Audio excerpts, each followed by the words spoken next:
अनुमंडलीय अस्पताल बेलसंड का शिवहर सांसद रमा देवी ने गुरुवार को निरीक्षण किया। निरीक्षण के दौरान उन्होंने ओपीडी, प्रसव कक्ष, इमरजेंसी ब्लड जांच केंद्र का निरीक्षण किया। कोविड-19 टीकाकरण स्थल पर टीका ले रहे लोगों को 2 अक्टूबर को प्रखंड क्षेत्र में 15 टीकाकरण शिविर अभियान के सफलता को लेकर लोगों को प्रेरित करने को कहा। सांसद ने कहा कि माननीय प्रधानमंत्री प्रयास कर रहे हैं कि देश में कोई भी व्यक्ति टीकाकरण से वंचित न हो। प्रभारी चिकित्सा पदाधिकारी डॉक्टर हेमंत कुमार ने अस्पताल में डॉक्टरों की कमी बताई। मौके पर अनुमंडल पदाधिकारी शिवानी शुभम, बीडीओ मयंक कुमार, भाजपा नगर मंडल अध्यक्ष शांतनु चौधरी, ग्रामीण मंडल अध्यक्ष हरे कृष्ण झा, डॉक्टर जीके झा, सुनील सिंह, प्रवीण झा, अभिनंदन गिरी, पवन कुमार, उपमन्यु, रमेश गिरी, मुन्ना झा, रामनारायण राम, संदीप राय आदि मौजूद थे। हमारे नंद किशोर जी जो महामंत्री हैं और नगर के अध्यक्ष भी आए हुए हैं और ग्रामीण के भी कुणाल जी आए हुए हैं और इनकी अध्यक्षता में हमारे सुनील जी, संजय जी, संदीप जी सारे उपस्थित हैं और प्रवीण झा जी हैं और हमारी महिलाएं सुन रही है हमारी बात को। कितना अच्छा से नंदकिशोर जी ने सारी बात को रखे हैं। मैं दोहराना नहीं चाहती हूँ कि आज के दिन में जो ये वैक्सीनेशन लिया गया है, टीका लिया गया है, वो एक तरह से सुरक्षा हुआ है और इस सुरक्षा के कारण जो कोरोना हो रहा था लोगों को उससे निजात मिला है और हम जहाँ भी हुआ है मैं अपनी उपस्थिति दर्ज कराई हूँ और लोगों को ये समझाने का काम की हूँ कि इससे अगर आप बचना चाहते हैं कोरोना से तो 2 डोज होता है, पहला और दूसरा, जो आप टीका कह सकते हैं या वैक्सीनेशन कह सकते हैं, उसको लीजिए। और हमारे प्रधानमंत्री के 71वां जन्म दिवस पर हम लोग सेवा और समर्पण के भाव से सब लोग के बीच में जा रही हूँ और ये काम करने के लिए हम लोग प्रयत्न कर रही हूँ। यहाँ तक प्रयत्न की हूँ कि ये जो ऑक्सीजन का लाइन जा रहा है, जो कमी था, वो पूरा तैयारी करवाई हूँ। इन लोगों को कभी भी कोई दिक्कत होगा, चाहे किसी तरह का बीमारी में होता है कि ऑक्सीजन की ज़रूरत पड़ जाती है तो लोग छटपटा जाता है, अब आ रहा है तब आ रहा है।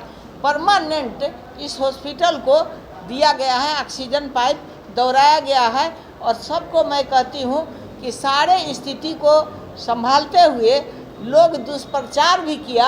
अंत में ऐसा लोग को आग्रह हुआ और लोग में एक सोच की क्षमता जगी जिससे सभी कोई टीका लिया है। 2 डोज है, पहला डोज भी, दूसरा डोज भी।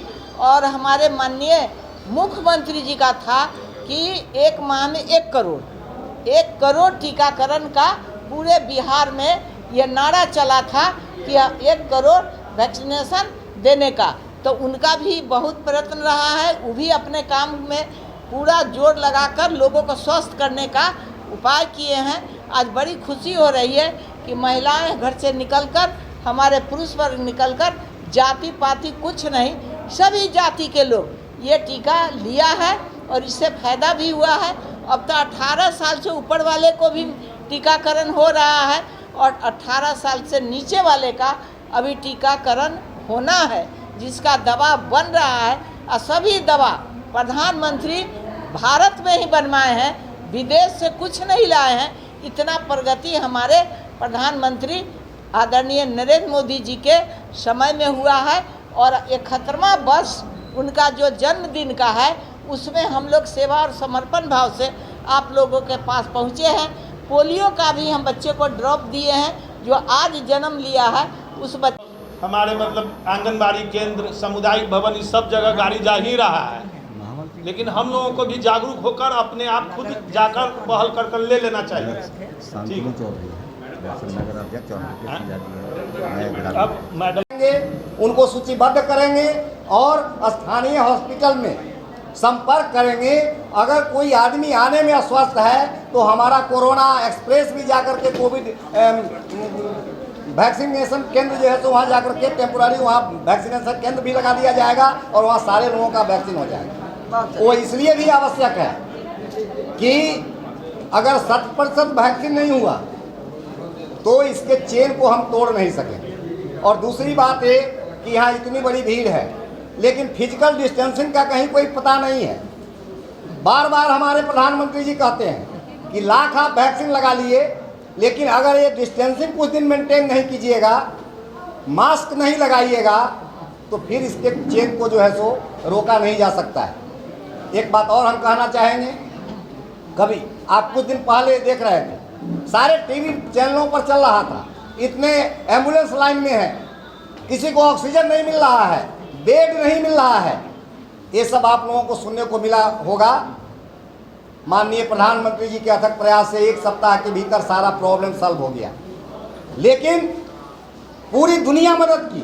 लेकिन एक बात और ध्यान में देने की जरूरत है कि ऐसी नौबत आई क्यों, इस पर विचार करने की जरूरत है। ऐसा इसलिए हुआ कि जब वो महामारी फैलने लगा तो जिनको जरूरत नहीं थी वो भी हॉस्पिटल में जाकर के अपना बेड रिजर्व करा लिए, और जो इमरजेंसी पेशेंट जिनको अभी तुरंत बेड की जरूरत चाहिए वो बेचारे गए, उनको बेड नहीं मिला और उनकी मृत्यु हो गई। इसलिए सावधानी इसमें सबसे ज़्यादा आवश्यक है। सबसे पहले अगर आपके मोहल्ले में, आपके गांव में, आपके टोले में, आपके घर में किन्हीं आदमी को 5 दिन से अधिक बुखार लगता है, हमारे यहाँ एक्सपर्ट होंगे, वो ज़्यादा डिटेल बता सकते हैं। अगर 4 दिन 5 दिन से ज़्यादा बुखार है तो इमीडिएट उनको कोविड की जांच करवाइए। अगर डाउट होता है तो फिर इसका आगे दूसरा कौन जांच है डॉक्टर साहब बताएंगे, वो जांच करवाइए। और जांच कराने पर अगर निगेटिव आता है तो ठीक, पॉजिटिव भी आता है, चिंता करने की बात नहीं है, आप होम आइसोलेट हो जाइए, जो जरूरी है वो दवा लीजिए। और इसके बाद भी अगर आप हमेशा ऑक्सीजन का टेस्ट करिए कि ऑक्सीजन लेवल कितना है, फीवर कितना है, और इसके बाद भी अगर स्थिति बिगड़ती है तब आप हॉस्पिटल में जाइएगा, बेड की कभी कमी नहीं होगी। लेकिन अगर शुरू में लापरवाही बरतिएगा, और एक बात और ध्यान दे लीजिए, अगर सारे बेल्सन में अगर 5000 आदमी बीमार पड़ जाए तो अमेरिका में भी ऐसा हो जाएगा तो किसी को ऑक्सीजन बेड मिलने वाला नहीं है। इसलिए इस भ्रम में भी रहने की जरूरत नहीं है। अपनी सावधानी, अपनी सतर्कता, जितना सावधान रहिएगा। आपको एक और अंतिम बात एक और बता देना चाहते, अभी केरला में ए डेल्टा वेरिएंट आया है, उसका भी सर्वे रिपोर्ट आया है। सब लोग, आप लोग टेलीविजन पेपर पढ़ रहे हैं। जिन लोगों ने एक भी डोज ले लिया है उनको अगर वो वेरिएंट का असर भी हुआ है, जान बच गई है।